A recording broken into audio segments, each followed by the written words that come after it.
istri yang disucikan. Saat gema takbir membahana, seorang suami melangkah ke masjid dengan hati penuh iman. Ia tak pernah tahu, di balik dinding rumahnya yang damai, sang istri sedang melukis pengkhianatan yang tak termaafkan. Ini bukan sekadar kisah perselingkuhan, melainkan ironi pedih tentang kesetiaan yang dikhianati dan keheningan yang lebih mematikan daripada jeritan amarah. Fajar perlahan menyingsing, membuka tirai malam dengan cahaya lembut yang merambat ke sela-sela pepohonan dan atap rumah. Di kejauhan, sayup-sayup gema takbir mulai terdengar dari masjid besar di ujung kompleks anggrek, menggema hingga ke setiap lorong, membangunkan siapa saja yang mendengarnya. Suasana hari itu seharusnya syahdu, hari raya kurban, hari ketika cinta dan pengorbanan Nabi Ibrahim dikenang dan dimuliakan. Firman, lelaki yang tak pernah absen dari salat berjamaah, duduk di tepi ranjang sembari merapikan sarungnya. Wajahnya tenang, matanya bersinar damai. Bagi Firman, hari raya kurban bukan hanya soal kurban hewan, tapi tentang keikhlasan memberi dan kesetiaan menahan godaan dunia. Dengan penuh semangat, ia meraih baju koko putih yang sudah disetrika istrinya malam sebelumnya. Baju itu sederhana, tapi bersih dan wangi. Firman mengenakannya dengan hati penuh syukur. "Sayang," ucapnya sambil menoleh ke arah dapur, "aku berangkat dulu ya ke masjid." Suaranya lembut, seperti biasa. Laila, istrinya, yang sedang berdiri membelakangi kompor, menoleh dengan senyum yang tampak ramah, meski sorot matanya tak sehangat biasanya. "Iya, Mas. Hati-hati ya," jawabnya singkat. Suaranya sedikit terburu-buru. Firman tak menyadari nada aneh dalam ucapan istrinya. Ia terlalu diliputi semangat ibadah pagi itu. Setelah mencium kening Laila, ia keluar rumah dengan langkah ringan, meninggalkan aroma sabun mandi dan parfum mask yang ia pakai sejak subuh. Laila berdiri membisu di dapur, memandangi punggung suaminya yang perlahan menjauh lewat kaca jendela. Tak ada getaran di dadanya melihat Firman pergi. Tak ada rasa bersalah saat melihat langkah lelaki itu penuh niat, baik, dan keyakinan. Yang ada hanyalah suara detak jantungnya sendiri, cepat dan gelisah, seperti anak kecil yang sedang menunggu sesuatu yang sangat ia rindukan, tapi sekaligus membuatnya takut ketahuan. Setelah suara pagar tertutup dan gema motor tua ketua RT di kejauhan menghilang, Laila bergerak cepat. Ia mencuci tangan, lalu berjalan ke kamar, membuka lemari, dan mengganti bajunya dengan daster tertipis berwarna peach. Tangannya gemetar sedikit, tapi bukan karena udara pagi yang dingin, melainkan karena dorongan yang telah lama ia pendam. Di depan kaca, Laila menyemprotkan parfum mahal yang dulunya dibeli Firman untuk ulang tahunnya. Ia sempat menatap bayangannya sendiri. Perempuan 34 tahun dengan tubuh yang masih terawat, wajah ayu dan mata yang kini penuh keraguan. "Masih cantik," bisiknya pada diri sendiri. Suara yang nyaris seperti pembelaan, tapi hatinya berkecamuk. Di satu sisi, ia sadar betul bahwa yang akan ia lakukan adalah dosa. Di sisi lain, ia merasa seolah terjebak dalam pernikahan yang stagnan, rutin, datar, dan hambar. Firman memang lelaki baik, setia, dan religius. Tapi justru karena itulah, ia sering lupa bahwa Laila bukan hanya istri, tapi juga wanita. Seorang wanita yang kadang hanya ingin dipeluk tanpa alasan, ditatap dengan gairah, bukan hanya didoakan setiap malam. Pukul 7.01, pintu rumah diketuk 3 kali. Laila buru-buru menuruni tangga dan membuka pintu tanpa sempat mengecek kamera CCTV. Di balik pintu berdiri Surya, tetangga baru yang belum genap 2 bulan tinggal di rumah kontrakan seberang jalan. Surya tak datang dengan baju salat, melainkan kaos hitam dan celana jeans belel. Di tangannya, ia membawa tas kecil berisi alat servis pendingin ruangan. Senyumnya kecil, tapi matanya berbicara lebih banyak daripada bibirnya. Laila menunduk sedikit, menyembunyikan kegugupan yang meluap dari tubuhnya. "Masuk, Mas." Pendingin ruangan kamar atas kayaknya rusak lagi, ucapnya dengan suara hampir bergetar. Surya mengangguk tanpa banyak bicara, masuk ke dalam rumah dengan langkah mantap. Pintu pun ditutup perlahan, dan dunia di dalam rumah itu mulai melepaskan diri dari norma-norma yang dijunjung di luar sana. Seolah takbir yang menggema dari kejauhan, Hanya gema kosong yang tak mampu menembus dinding tebal dari sebuah niat yang sudah lama tumbuh dalam bayang-bayang. Surya menaiki tangga dengan langkah pelan, menyusuri lorong rumah yang sunyi. Di belakangnya, Laila menyusul tanpa suara. Degup jantungnya begitu keras, hingga ia merasa tangga kayu bisa mendengarnya. Udara di dalam rumah tiba-tiba terasa lebih panas. Meski pagi itu langit mendung. Laila menatap punggung Surya. Punggung yang selama ini hanya dilihat dari jendela ketika Surya sedang menyiram tanaman atau mengangkat galon di depan rumah. Daya tarik pria itu tak datang dari kata-kata manis, tapi dari cara ia diam, cara ia melihat, dan betapa ia tak pernah bertanya tentang Laila. Namun justru itulah yang membuat Laila semakin ingin didengar olehnya. Ada ruang kosong dalam hatinya yang perlahan terisi oleh sosok tetangga barunya itu. Setibanya di kamar utama, Surya meletakkan tas peralatannya di samping meja. Ia berdiri sejenak, memandangi plafon. Pendingin ruangannya di situ, ya? Tanyanya pelan, seolah masih berusaha mempertahankan peran sebagai tukang servis. Laila mengangguk, berdiri tak jauh darinya. Tapi tak satu pun dari mereka benar-benar memikirkan pendingin ruangan itu.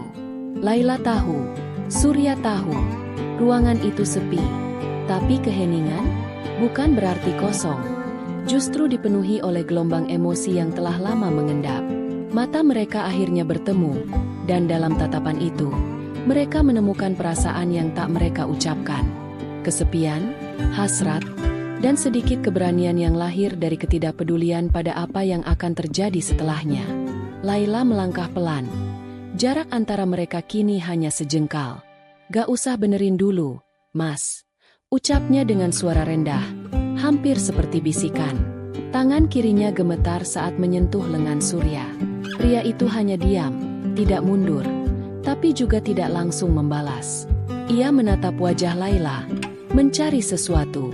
Izin, kepastian, atau mungkin tanda bahwa ini bukan jebakan. Tapi yang ia lihat justru adalah tatapan penuh luka yang selama ini disembunyikan Laila di balik senyum istri yang patuh. Luka yang tak pernah diberi ruang untuk sembuh. Karena semua orang selalu melihatnya sebagai wanita beruntung. Punya suami saleh, rumah bagus, anak-anak manis. Tapi tak ada yang benar-benar tahu rasa sepi bisa datang. Bahkan saat seseorang tidur di ranjang yang sama setiap malam. Ciuman pertama mereka datang seperti badai kecil. Diam-diam, lalu menghantam keras. Laila menarik Surya ke dalam pelukannya seperti seseorang yang menemukan udara setelah lama tenggelam. Ia tahu ini salah, tapi di detik itu, semua rasa benar dan salah menjadi kabur. Yang tersisa hanyalah kebutuhan untuk merasa diinginkan. Surya, yang awalnya kaku, kini mulai membalas. Tubuh mereka saling mendekat, tangan menyusuri punggung dan rambut. Napas memburu seperti api yang menyambar ranting kering. Di luar, suara takbir masih bergema, tapi di dalam kamar itu, dunia seakan memudar. Tidak ada masjid, tidak ada suami, tidak ada perayaan. Hanya dua orang dewasa yang terjebak dalam badai keinginan yang selama ini ditekan oleh logika dan norma. Setelah beberapa saat, mereka terdiam di sisi ranjang. Pakaian masih setengah terlepas, namun tubuh mereka tak lagi bergerak. Laila menyandarkan kepala di bahu Surya, berusaha mengatur napas. Surya meraih sebatang rokok dari saku celananya, lalu mengurungkan niat. "Kita nggak bisa terus kayak gini," ucapnya akhirnya. Laila menunduk, tak menjawab. Hatinya perih, bukan karena pernyataan Surya, tapi karena ia sadar ia tidak akan bisa menghapus ini. Tidak dari pikirannya, tidak dari hatinya, apalagi dari pandangan Tuhan. "Aku tahu," jawab Laila pelan. "Tapi tadi, aku cuma pengen merasa hidup lagi, Mas. Meskipun cuma sebentar." Kalimat itu keluar dengan getir, tulus, dan menyakitkan. Ia tahu yang ia lakukan salah, tapi di balik dosa, ada cerita yang lebih panjang. Cerita tentang pernikahan yang sepi, tentang cinta yang kehilangan bentuk, dan tentang luka-luka kecil yang dibiarkan bernanah tanpa pernah benar-benar diobati. Di masjid besar yang hanya berjarak 2 blok dari rumah, Firman duduk bersila bersama ratusan jemaah lainnya. Suara imam menggetarkan hatinya saat membaca doa selepas khutbah. Ia mengangkat tangan tinggi-tinggi, memejamkan mata dengan tulus. Ya Allah, bahagiakanlah rumah tanggaku. Jadikanlah istriku perempuan yang setia, yang meneduhkan. Lindungilah dia dari fitnah dunia. Air mata menetes dari sudut matanya, bukan karena sedih, tapi karena rasa syukur dan cinta yang begitu dalam. Firman percaya Laila adalah anugerah. Ia tak pernah menyangka wanita lembut itu menyimpan keluhan atau kekosongan. Baginya, Laila tampak selalu cukup. Padahal, justru disitulah letak luka paling sunyi, yang tak pernah ditanyakan dan akhirnya tak pernah terucap. Selepas salat, Firman tak langsung pulang. Ia menyempatkan diri berbincang dengan Bapak Hadi, tetangga tua yang dikenal cerewet tapi perhatian. Mereka berbicara tentang kurban, harga daging, dan berita dari kampung halaman. Di tengah percakapan, Bapak Hadi sempat melontarkan kalimat ringan. Firman, tetanggamu si Surya itu kok pagi-pagi tadi udah masuk rumahmu ya? Lewat belakang pula. Firman sempat tertawa kecil, mengira itu sekadar lelucon. Tapi sejurus kemudian, tawa itu memudar. Dada Firman terasa aneh. Seperti ada kabut yang turun mendadak menutupi pandangannya. Serius, Pak? Tanyanya pelan. Bapak Hadi mengangguk. Tapi mungkin cuma servis ya. Kan dia tukang servis. Firman tersenyum paksa. Tapi benaknya tak lagi tenang. Benarkah hanya servis? Pagi-pagi buta, saat rumah seharusnya kosong, Firman pulang dengan langkah lebih cepat. Di kepalanya, suara takbir berubah menjadi gema-gema kosong. Ia mencoba menenangkan diri. Jangan berburuk sangka, bisiknya dalam hati. Tapi rasa penasaran tumbuh liar. Sesampainya di rumah, Laila menyambutnya seperti biasa. Senyumnya manis, teh manis hangat di meja, dan aroma masakan mulai tercium dari dapur. Tapi, justru itulah yang membuat Firman makin bingung. Ia menatap istrinya dalam-dalam. Gak ada yang salah, tapi kenapa hatiku merasa lain? Pikirnya, ia menahan diri untuk tidak langsung bertanya. Bukankah lebih baik mencari kepastian daripada menyerang dengan curiga? Sementara itu, Laila kembali ke dapur dengan tangan gemetar. Ia merasa bersalah, tapi berusaha menutupinya dengan rutinitas. Menyusun piring, mengaduk kuah opor, menyiapkan ketupat. Tapi pikirannya kacau. Rasa puas yang sesaat tadi menyelimuti tubuhnya kini berubah menjadi cemas yang menyesakkan. Bagaimana kalau Firman tahu? Bagaimana kalau Surya bicara? Ia tahu, Surya bukan tipe pria yang suka pamer. Tapi siapa bisa menjamin? Tiba-tiba ponselnya berbunyi. Pesan singkat dari Surya. Jangan hubungi aku dulu. Kita pura-pura gak kenal. Laila mematung. Kata-kata itu seperti tamparan. Bukan hanya karena maknanya, tapi karena cara Surya begitu mudah menarik diri, meninggalkan semua emosi yang baru saja mereka bagi. Laila merasa kotor, bodoh, dan paling menyakitkan, sendirian. Sore harinya, Firman duduk di ruang tamu sambil menatap layar ponselnya. Ia akhirnya tak bisa menahan diri. Didorong rasa resah yang membuncah, ia membuka aplikasi CCTV rumah yang jarang ia sentuh. Jari-jarinya gemetar saat memutar ulang rekaman pagi tadi. Ia percepat. Matanya terpaku. Dan di detik pukul 7.07, ia melihatnya. Keluar dari pintu belakang rumah, menyeka keringat, mengenakan kaos yang basah di bagian dada. Tidak membawa alat servis. Tidak berbicara dengan siapapun. Firman menahan napas. Dunia seolah berhenti berputar. Ia memutar ulang. Lagi, dan lagi. Kali ini memperhatikan lebih detail. Gerak tubuh Surya yang gugup, bajunya yang kusut, dan yang paling menghancurkan. Ekspresi lega, seperti seseorang yang baru saja melepaskan beban, bukan memperbaiki kerusakan. Dadanya sesak. Ia tidak ingin percaya. Tapi mata tak bisa dibohongi. Firman masih terpaku menatap layar ponselnya. Napasnya pendek, berat. Seperti seseorang yang baru saja berlari jauh tanpa arah. Di dalam hatinya, dua suara saling beradu. Suara pertama adalah amarah, keras, membara, meminta keadilan. Tapi suara kedua, lebih lembut, memelas, adalah keraguan. Apa benar ini yang kupikirkan? Apa aku salah lihat? Namun rekaman itu tak berbohong. Ia tahu, cara Surya keluar dari rumahnya tak seperti tukang servis yang selesai bekerja. Dan yang paling menyakitkan, Laila tak memberitahu apapun, tak satu kata pun. Padahal pagi tadi, ia mencium kening istrinya seperti biasa, dengan cinta, dengan percaya. Dan sekarang, rasa percaya itu mulai berubah menjadi serpihan tajam yang menancap perlahan di dada. Di dapur, Laila tengah mengaduk opor, mencoba bertingkah seolah segalanya normal. Ia tertawa kecil ketika mendengar anak-anak berlari di luar, tapi hatinya tidak bisa diam. Sejak tadi, ia merasa seperti diawasi. Bahkan ketika Firman hanya duduk diam di ruang tamu, tatapan suaminya terasa lebih dalam dari biasanya. Tidak langsung menghakimi, tapi menyelidik. Seolah Firman tahu sesuatu, tapi masih menunggu pengakuan. Laila tahu Firman bukan tipe pria yang meledak-ledak. Tapi justru ketenangannya itu yang membuatnya takut.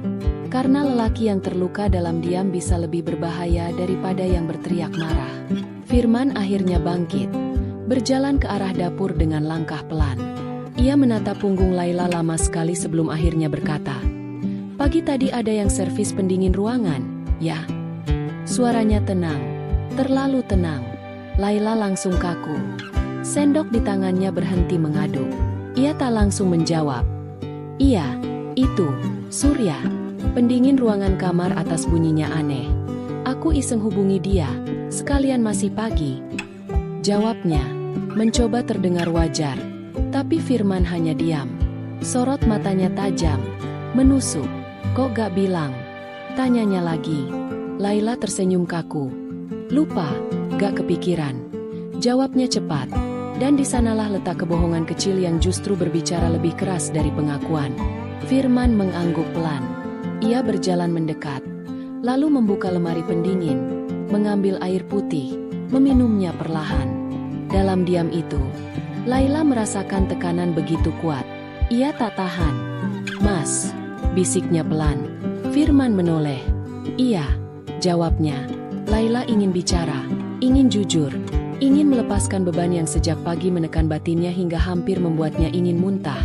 Tapi mulutnya terkunci, karena ia tahu, sekali kejujuran keluar, tak akan ada yang kembali seperti semula. "Gak apa-apa," katanya akhirnya. Dengan senyum palsu yang bahkan tak bisa ia percayai sendiri. Firman tak membalas senyum itu. Ia hanya menatap, dalam, lama, dan meninggalkan Laila di dapur sendirian dengan keringat dingin yang mulai membasahi lehernya. Malam harinya, setelah salat Isya, Firman duduk di teras belakang sendirian. Langit gelap, tapi udara malam terasa lembut. Ia menatap langit, mencoba mencari tenang, tapi pikirannya tak berhenti berputar. Ia merasa hancur, tapi bukan karena pengkhianatan fisik semata. Yang menghancurkannya adalah rasa percaya yang dikhianati dalam diam. Ia teringat doa pagi tadi tentang rumah tangga yang bahagia, tentang istri yang setia. Ironi yang begitu dalam, tapi anehnya, ia belum bisa marah, belum bisa menjerit, membentak, atau mengusir. Yang ia rasakan hanya hampa, seolah semua warna dalam hidupnya memudar. Dan di sanalah ia duduk, malam itu, seorang suami yang tahu kebenaran, tapi belum tahu harus berbuat apa. Pagi berikutnya, datang tanpa salam. Matahari sudah tinggi, tapi Firman belum juga beranjak dari tempat tidurnya. Laila menatap suaminya dari pintu kamar. Tubuhnya ragu, seakan ada jurang yang kini terbentang di antara mereka. "Mas, sarapan udah siap," katanya pelan. Firman hanya mengangguk, tidak menatap, tidak menjawab. Laila menunduk, lalu berjalan ke dapur dengan langkah berat. Ia tahu ada sesuatu yang berubah. Udara di rumah itu tak lagi hangat. Dan diam Firman bukan lagi diam karena lelah, tapi karena kecewa yang tertahan. Beberapa jam kemudian, saat anak-anak sedang bermain di halaman dan suasana rumah tampak tenang, Firman memanggil Laila ke ruang tamu. Ia duduk tegak, tangannya menggenggam ponsel. Laila duduk di seberangnya, gelisah.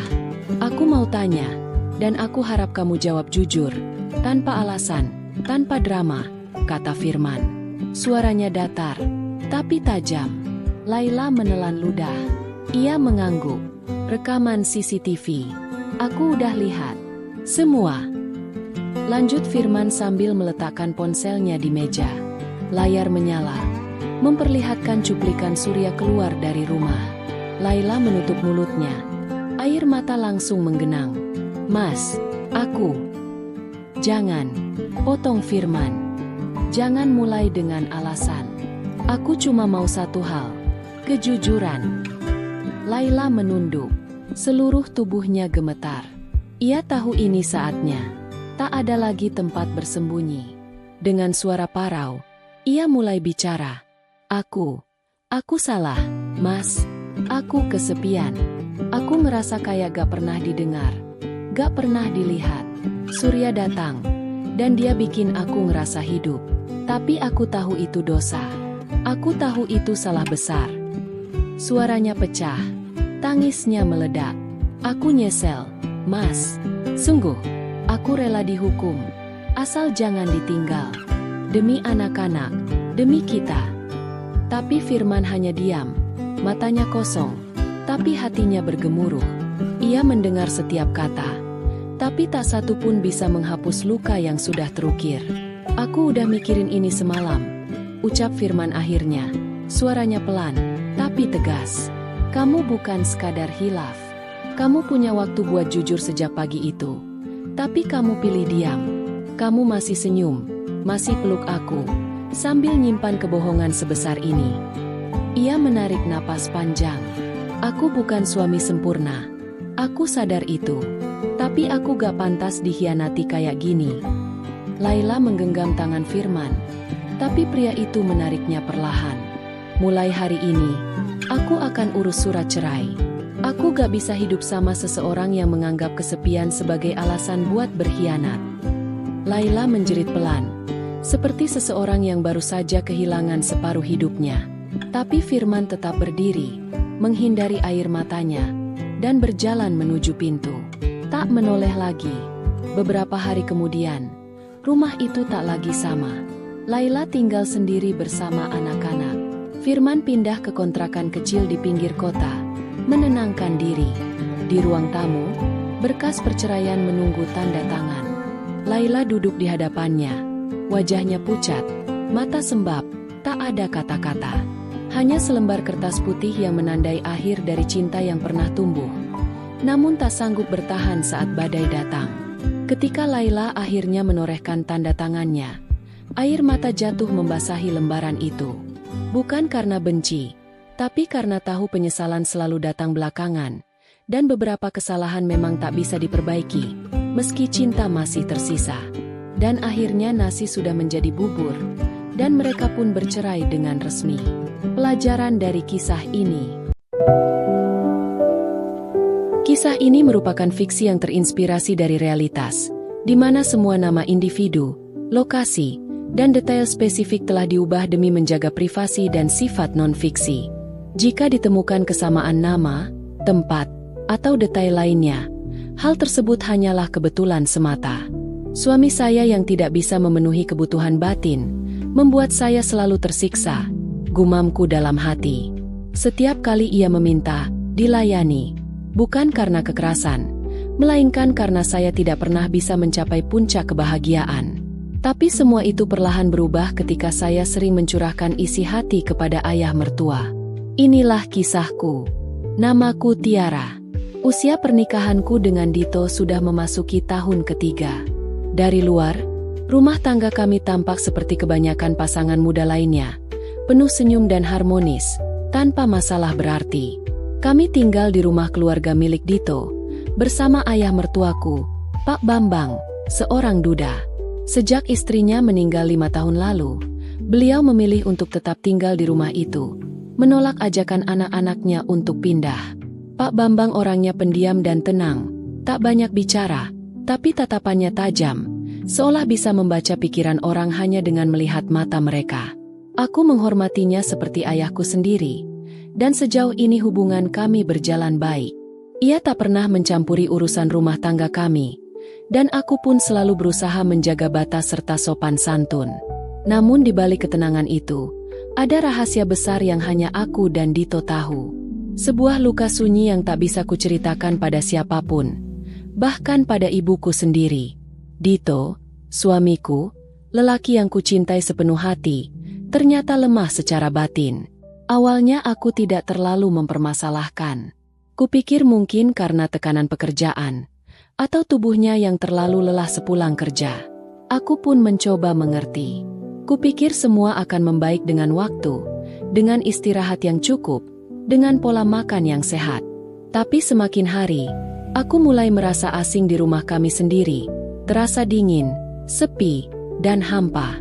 Kami jarang melakukan hal itu, kalaupun iya, hanya sekadar rutinitas. Tak ada gairah. Tak ada hasrat. Sekujur tubuhku seperti tak berarti apa-apa di matanya. Aku mencoba bicara, membujuknya untuk konsultasi, tapi Dito selalu menghindar. Ia merasa malu, merasa dirinya kurang sebagai laki-laki. Setiap kali topik itu aku angkat, ia menjadi defensif, bahkan terkadang marah. Aku makin terjebak dalam kesepian yang tak bisa kulampiaskan, menjalani hari demi hari sebagai istri yang tampak bahagia, tapi hancur di dalam. Aku tetap memasak, mencuci, merawat rumah, tetap tersenyum di depan tetangga, tetap menemani ayah mertua, menonton berita malam sambil menyeduh teh. Tapi di dalam kamar aku menangis, menahan rasa sakit yang tak bisa dijelaskan. Tak ada kebahagiaan yang kurasakan ketika melakukan itu. Hubunganku dengan ayah mertua pun perlahan berubah.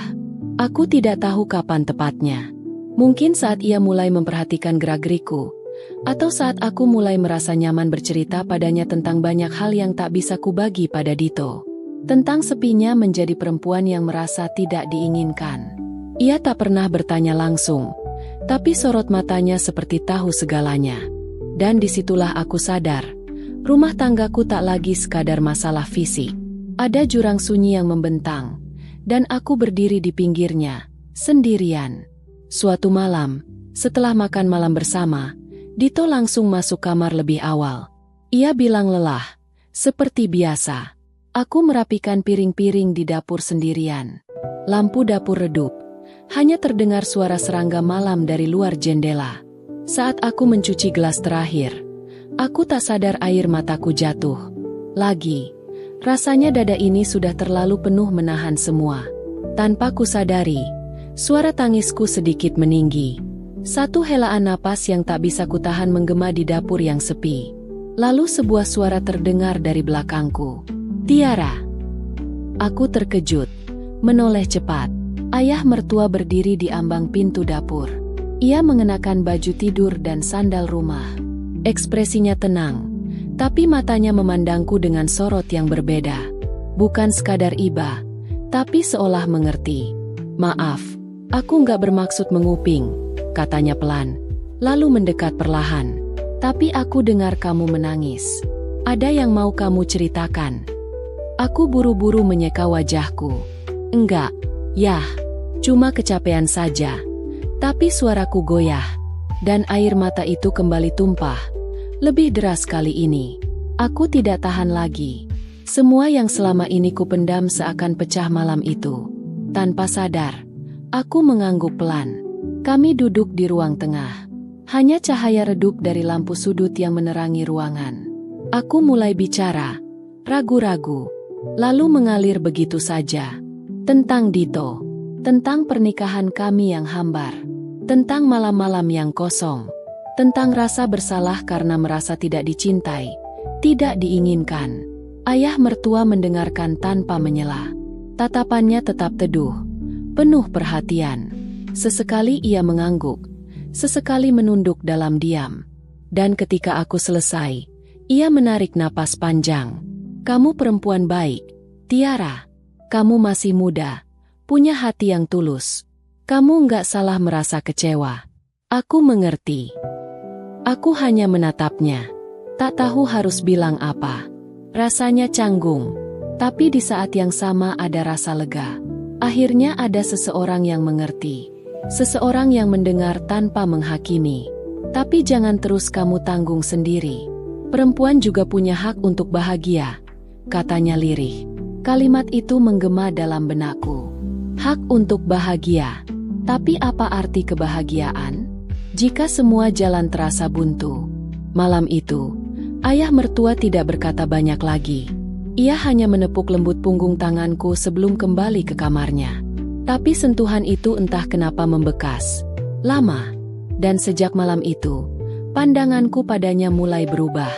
Aku tak bisa menjelaskannya.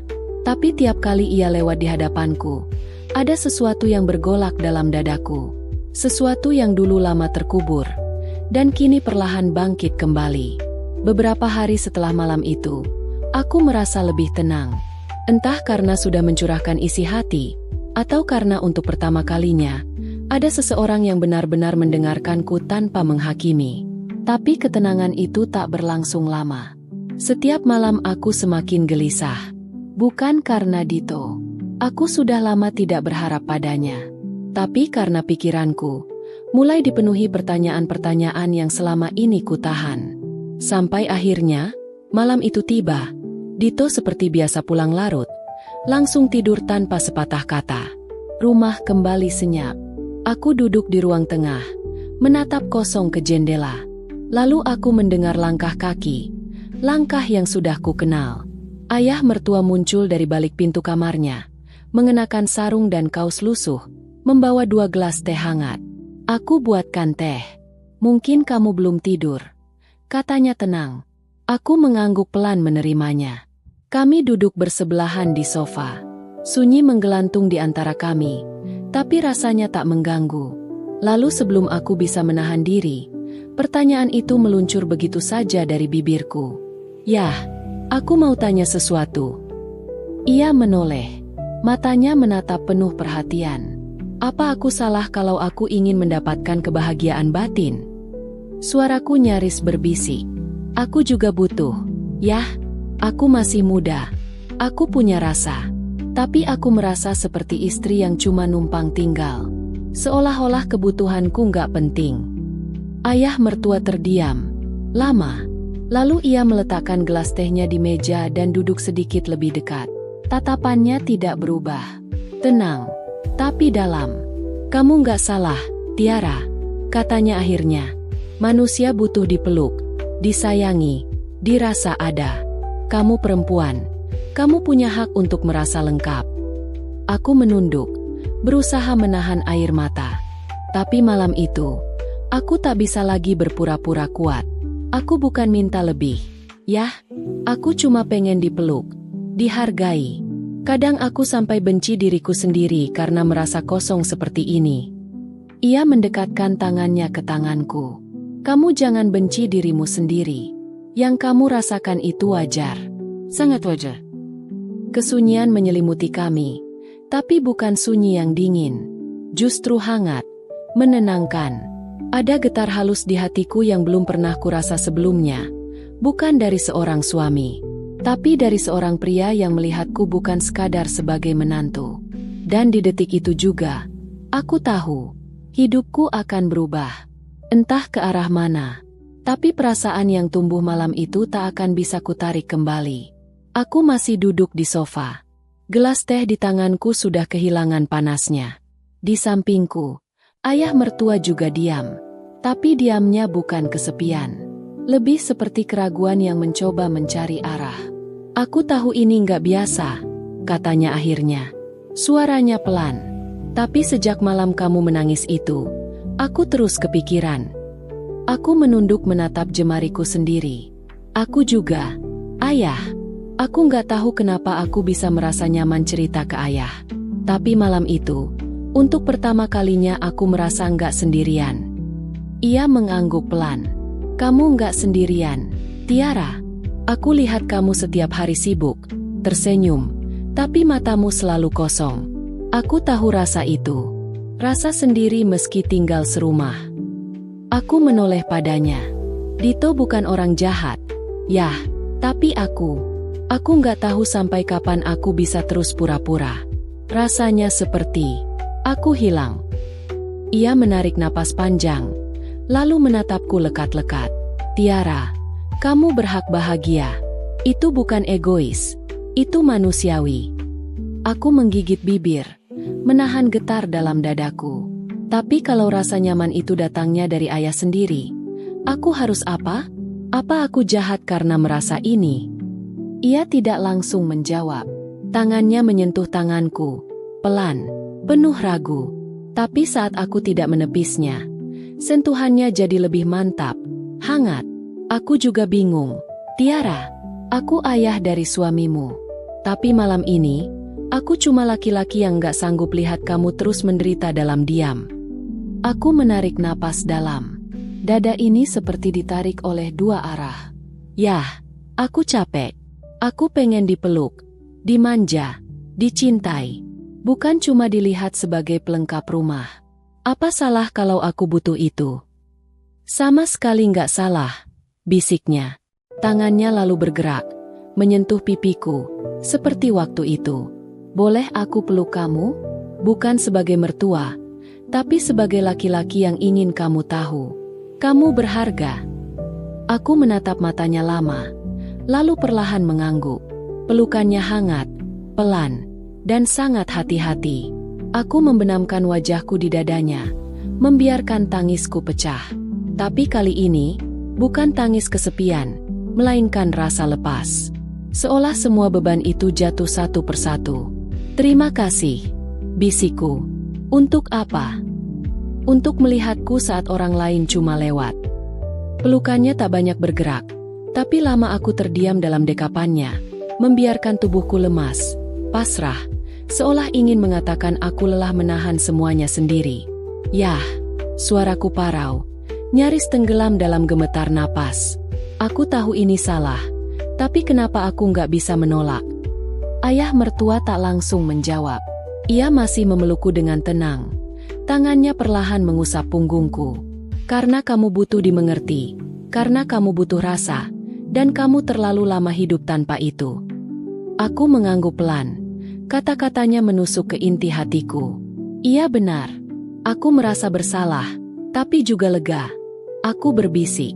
Leganya itu bikin aku takut. Ia melepaskan pelukannya perlahan, hanya untuk menatapku dalam-dalam. Wajahnya masih dekat, tapi tak ada paksaan di matanya. Yang kulihat hanya rasa iba yang dalam, dan kelembutan yang selama ini tidak pernah kudapat dari siapapun. Tiara, katanya pelan. Aku nggak mau kamu merasa terpaksa, tapi aku juga nggak akan berpura-pura. Aku tahu kelemahanmu bukan karena kamu lemah, tapi karena kamu terlalu lama menahan semuanya sendiri. Aku menelan ludah, dada terasa penuh. Dan aku tahu kelemahanmu, karena aku pernah merasakannya juga. Lanjutnya, kesepian, dipandang ada, tapi nggak pernah benar-benar dikenali. Aku menunduk, air mataku jatuh diam-diam. Aku tak bisa membantah. Ia benar-benar mengerti. Ia benar-benar melihatku. Kalau kamu butuh tempat bersandar, sandarlah. Aku di sini bukan untuk menggantikan siapapun. Tapi aku di sini kalau kamu butuh rasa yang selama ini hilang. Aku tak sanggup berkata apa-apa. Hanya mengangguk, perlahan bersandar lagi ke dadanya. Dan saat tangannya kembali membelai rambutku, aku tidak melawan. Aku tahu ini bukan keputusan logis. Bukan tindakan yang akan dibenarkan siapapun. Tapi malam itu, aku memilih untuk berhenti berpikir dan hanya merasa. Karena untuk pertama kalinya dalam hidupku, aku tahu rasanya disentuh bukan karena kewajiban, tapi karena keinginan tulus. Malam itu aku pasrah, tapi bukan karena aku lemah, melainkan karena aku lelah menjadi kuat sendirian. Malam itu, aku kembali duduk berdua dengannya. Rumah sudah sunyi. Dito belum pulang lagi. Hanya ada kami berdua di ruang tengah, dalam lampu temaram dan udara yang terasa lebih hangat dari biasanya. Aku mencuri pandang ke arahnya. Sejak malam itu, kami semakin dekat. Bukan dalam kata-kata, tapi dalam cara kami saling memandang, saling menyentuh dengan hati-hati. Tapi ada sesuatu dalam diriku yang makin sulit ku bendung. Yah, aku memecah sunyi. Ia menoleh, menatapku dengan tatapan lembut yang selama ini kurindukan dari seorang pria. Aku mau jujur malam ini, lanjutku. Suaraku pelan tapi berat. Aku sering kepikiran sesuatu. Dan aku tahu aku seharusnya nggak boleh. Ia menatapku dalam, tapi tidak menyela. Kadang aku merasa pengen lebih dari sekadar pelukan. Lebih dari sentuhan lembut. Aku tahu itu salah. Tapi rasa nyaman ini, makin hari makin sulit kuabaikan. Wajahnya tetap tenang, tapi aku lihat sorot matanya berubah. Ia menarik napas panjang, lalu menunduk sejenak sebelum berkata, "Tiara, kamu jujur dan itu berani. Tapi kamu juga harus tahu, kejujuran seperti ini datang dengan tanggung jawab." Aku mengangguk. Aku tahu. Aku juga takut. Tapi aku juga pengen dimiliki. Yah, bukan cuma dipeluk. Aku merasa aku nggak bisa terus menahan semuanya. Tak langsung menjawab. Ia memalingkan wajah sejenak, seolah menahan sesuatu dalam dirinya. "Percayalah, aku pun berjuang, Tiara. Tiap malam. Aku laki-laki juga. Tapi aku juga ayah dari suamimu. Dan itu yang bikin semua ini rumit." Aku meraih tangannya, menggenggamnya erat. Jadi kenapa rasanya makin hari makin aku ingin tenggelam dalam rasa ini? Ia menatapku lama, lalu membisik. "Karena kita berdua haus akan rasa yang sama. Tapi rasa itu tidak selalu berarti kita harus melangkah lebih jauh." Aku menunduk. Air mata menggenang lagi. Aku cuma pengen tahu rasanya dimiliki tanpa harus minta. Ia meremas tanganku lembut. "Kamu dimiliki, Tiara. Meski aku nggak boleh menyentuhmu lebih jauh. Hatiku udah penuh sama kamu. Tapi kadang, mencintai juga berarti menahan, menjaga, supaya kita nggak saling hancur." Dan akhirnya, tanpa tindakan yang melewati batas, aku dan dia tahu, perasaan kami nyata. Tapi justru karena begitu nyata, kami berusaha tidak menenggelamkan diri sepenuhnya. Karena cinta yang tulus kadang memilih diam sebelum menjadi luka. Malam itu aku tak bisa tidur. Aku rebahan di tempat tidur, memandangi langit-langit kamar dengan pikiran yang berkecamuk. Di kamar sebelah, Dito sudah tertidur. Seperti biasa. Tak pernah bertanya kenapa aku pulang terlambat dari dapur. Tak pernah sadar kalau tatapanku makin hari, makin kosong. Yang justru memenuhi pikiranku sekarang, ayahnya. Ayah mertua. Aku memejamkan mata, mencoba mengusir bayangan itu. Tapi perasaan itu tak mau pergi. Sentuhannya, pelukannya, caranya memandangku seperti aku benar-benar ada. Semuanya muncul satu persatu. Dan di balik rasa hangat itu, tumbuh sesuatu yang lebih gelap, lebih dalam. Keinginan. Apa aku kejam kalau aku ingin lebih? Bisikku pada diri sendiri. Aku tahu ayah juga laki-laki. Aku tahu dia menahan diri, berusaha menjaga batas. Tapi aku juga bisa melihat bagaimana matanya selalu sedikit lebih lama memandangi wajahku. Bagaimana kadang ia menarik napas dalam saat kami terlalu dekat. Ia berjuang, dan aku tahu itu. Tapi semakin ia menahan, semakin aku ingin memaksanya. Kenapa harus selalu aku yang menunggu dipilih? Pikirku. Aku bangkit dari tempat tidur, duduk di ujung ranjang, menggenggam selimut erat-erat. Apakah aku harus memaksanya? Pikirku keras. Atau ini cuma suara hausku yang kelewat dalam? Aku tidak tahu jawabannya.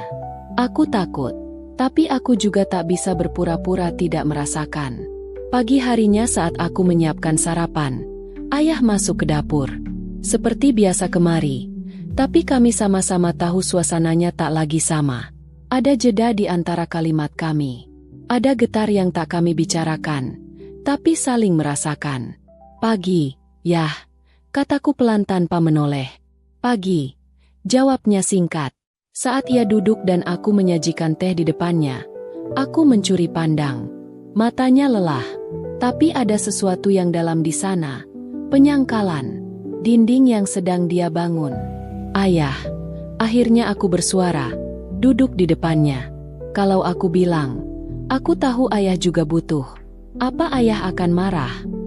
Ia terdiam, gelas tehnya berhenti di tengah jalan. "Aku bukan cuma haus. Aku juga nyaman. Terlalu nyaman. Mungkin, tapi kadang aku pikir, kalau ayah juga merasa hal yang sama, kenapa harus saling hindari? Ia menatapku lama. Sorot matanya penuh rasa campur aduk. Aku bukan marah, Tiara. Aku takut. Kalau kita salah langkah, bukan cuma hati kita yang retak, tapi semua yang ada di rumah ini. Aku mengangguk. Mata mulai berkaca-kaca. Tapi aku juga lelah terus menahan. Rasanya seperti berdiri di tepi jurang. Dan setiap malam, aku semakin ingin melompat. Ayahnya menunduk. Aku juga. Dan untuk pertama kalinya, kami mengakui bahwa rasa itu tak lagi bisa dibantah. Namun mengakui tidak berarti membiarkan. Justru di situ ujian terbesar dimulai. Entah bagaimana hari-hari berikutnya berlalu, tapi tiap pertemuan kami seolah menjadi ujian. Tatapan itu, diam-diam penuh rasa. Sentuhan tak sengaja di lorong sempit. Napas yang tertahan saat mata bertemu lebih lama dari seharusnya. Semua seperti api kecil yang menunggu di sulut. Aku tahu kami sedang berdiri di batas. Di satu sisi, rasa nyaman itu begitu dalam, begitu manusiawi. Di sisi lain, ada dosa besar yang mengintai jika kami melangkah setapak lebih jauh.